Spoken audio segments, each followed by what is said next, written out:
थोड़ा सा डिफरेंट होता है, होती है वो बेंड करती है कप एंड हैंडल की तरह, लेकिन ऐसा नहीं होता। मार्केट अपने आप को डायरेक्ट बहुत तेजी से गिराती है, उसके बाद बेंड करना शुरू करती है। तो एक डायरेक्ट मूव के बाद जब वो बेंडिंग करती है तो वो मूव भी डायरेक्ट देती है, डायरेक्ट मूव देती है। इसी तरीके से मल्टी लेवल में क्या होता है, मल्टी लेवल में डायरेक्ट मूव आता है, लेकिन वो अपने आप को एक्सपेंड और कॉन्ट्रैक्ट दोनों तो करती है, यानी कि वॉल्यूम कॉन्ट्रैक्शन और एक्सपेंशन, एक्सपेंशन कॉन्ट्रैक्शन दोनों होता है। इसके अंदर दो सीसीपीज बनते हैं, कॉम्प्लेक्स चार्ट पैटर्न, जिनको मैं बोलता हूं। मल्टी लेवल में दो आते हैं, एक आपके सामने आता है एलिप्स, जो कि मार्केट के गिरने के बाद जो है छोटे से बड़ा एक्सपेंड होने लगता है। मल्टी लेवल का मतलब है कि मार्केट जब बेंडिंग दोनों साइड से करने लग जाए, ऐसे भी बेंड कर रही है, ऐसे भी बेंड कर रही है, इस फील्ड में एलिप्स बनता है और इसको हम लोग इसके अंदर डालते हैं, इसलिए मैंने इसको इसके अंदर डाला हुआ है। समझ आया?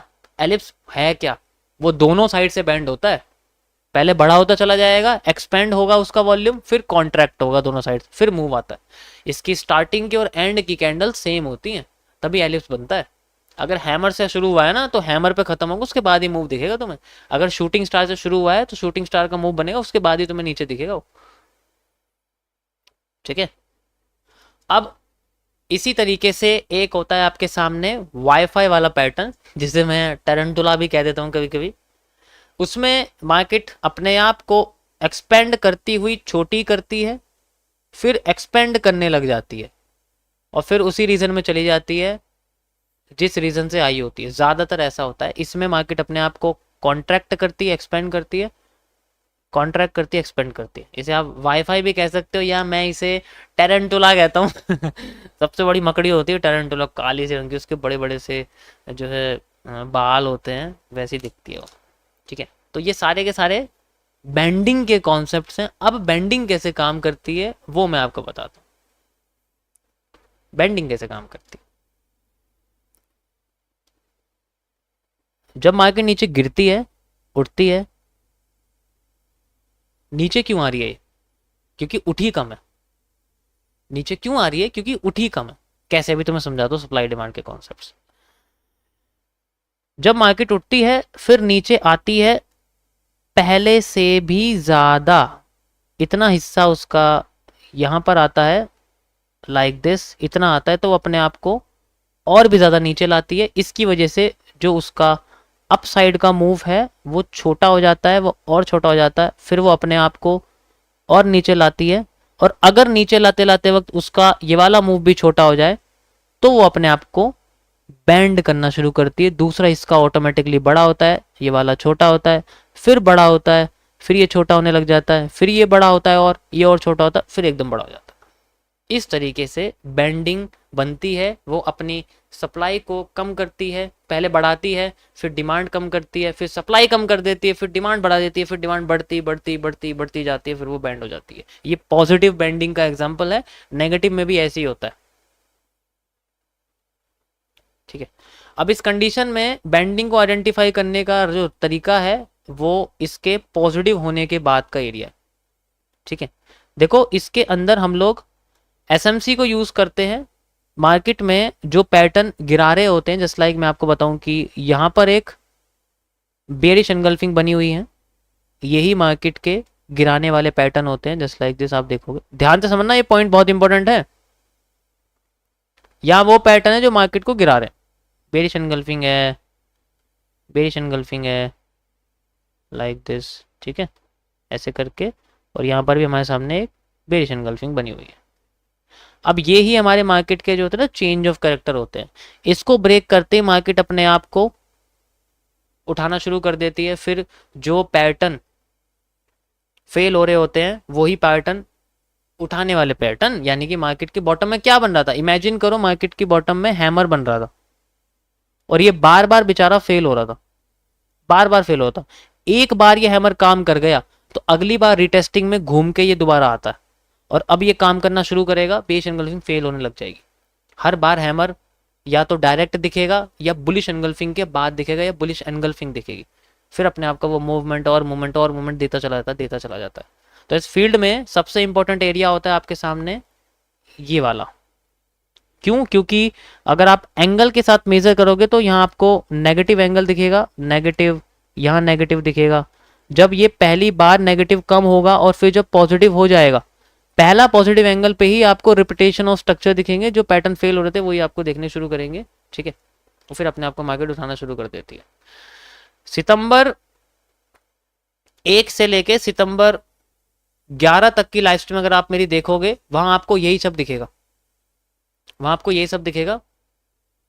ठीक है, यही कॉन्सेप्ट मैंने वहां यूज करा है एसएमसी के साथ, बहुत अच्छी तरीके से वहां मैंने समझाया लाइन। इसमें आपको आर्क भी यूज करनी पड़ेगी, जिससे आपको बेरिश एनगल्फिंग जो है वो अच्छी तरीके से कनेक्ट होती हुई दिखेगी, ऐसे करके ब्रेकआउट दिखेगा, सस्टेन दिखेगा, सब कुछ दिखेगा।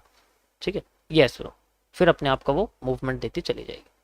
ठीक है, आप मेरी पुरानी लाइव स्ट्रीम पर अगर जाके देखोगे तो आपको दिख जाएगा। मैं आपको दिखा देता हूँ, चार्ट का दिखाऊँ आपको, प्रूफ दिखाता हूँ यार।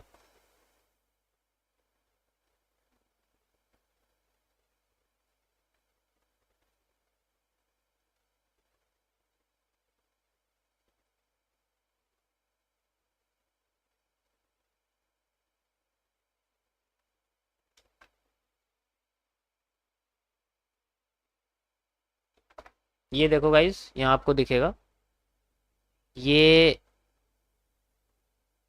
स्ट्रीम है वो वाली। ठीक है, यहाँ आप देखोगे आपको यही पैटर्न और साथ के साथ यही सारी चीजें आपको दिखेंगी। ये आप देख सकते हो, सारा का सारा कॉन्सेप्ट आपको जो भी बता रहा हूँ, बेंडिंग और कैंडल्स का जो कॉन्सेप्ट है वो आपके इसके अंदर दिख जाएगा। इसमें मैंने बताया हुआ है, एक्सप्लेन करा हुआ है कि किस तरीके से मार्केट अपने आप को लेके जा रही है and how it creates same structure. Straight भी दिखेगा, कर्व लाइन भी दिखेगी, सारी की सारी आप देखोगे ना जाके वहां पर सितंबर की स्टार्टिंग की लाइव स्ट्रीम मैंने यही बताया हुआ। अब आपको मैं ग्राफ पे दिखा देता हूँ how we feel like this, और हमें कैसे पता लगता है। जैसे कि अभी आपके सामने लाइव हुआ है, आप देख सकते हो। अब मैं एक्सप्लेन नहीं करूंगा, लाइव में भी हो चुका है। फेल होने वाला पैटर्न कौन सा था? बुलिश एनगल्फिंग, हैमर, फेल हो रहा था ना। गिराने वाला पैटर्न कौन सा था? Bearish engulfing, inverse bullish engulfing. Obviously मैं मार्क करके आपको दिखाया हुआ, आप देख सकते हो। ठीक है, अभी मार्केट ने जो चेंज ऑफ कैरेक्टर करा है वो क्या करा है? शूटिंग स्टार तो करा है, इसी को तो मैं आपको बताया। और करा किसने था? जो फेल हो रहा था। ये देखो, hammer like structure, bullish engulfing. अब जब भी मार्केट अपनी रीटेस्ट करेगी, बुलिश एनगल्फिंग देगी, बुलिश एनगल्फिंग देगी, बुलिश एनगल्फिंग देगी, जब तक वो अपना मूवमेंट पूरा नहीं कर देती। ये भी एक बेंडिंग ही है, बस मैंने कर्व लाइन से आपको कनेक्ट करके दिखाया हुआ है। बस ये ऐसे वाली बेंडिंग है आपके सामने, और कोई फर्क नहीं है। तो ये एक्स्ट्रा एविडेंस क्रिएट करते हैं एक्यूरेसी क्रिएट करने के। ये था गाइस ट्रेंड बेंडिंग का कॉन्सेप्ट, एंड इस तरीके से हम लोग इसको यूज करते हैं। आप इजीली समझ सकते हो। स्ट्रिक्ट में क्या होता है, वो डायरेक्ट आती है, डायरेक्ट ऊपर चले, मतलब स्ट्रिक्ट बेंडिंग में बस क्या है कि ऐसे आती है और ऐसे चली जाती है, बहुत जल्दी ऊपर चली जाती है, इस तरीके से होता है।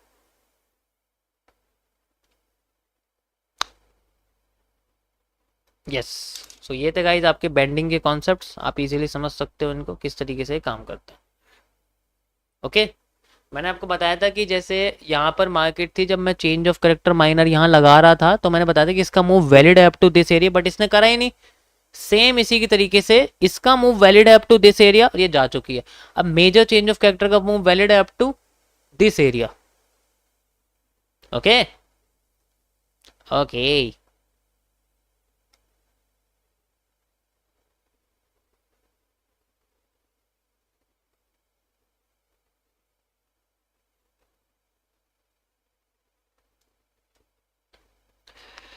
78 कर देते हैं, रुको 78 कर देते हैं यार। तुम्हें और कुछ तो ध्यान है नहीं, मैंने एक बार भी सब्सक्राइबर गोल के बारे में बात नहीं करी, और तुम देख लो तुम्हारा फोकस कहाँ है। तभी तो तुम्हारे नुकसान होता है, क्योंकि तुम्हें जो काम की चीजें वहां तो ध्यान होगा नहीं, फालतू की चीजों पर ध्यान रहेगा। दिख मुझे भी रहा है, हम्म, दिख तो मुझे भी रहा है। अपना फोकस बढ़ाओ थोड़ा, काम की चीजों पर ध्यान रखो, ऐसे मत करो।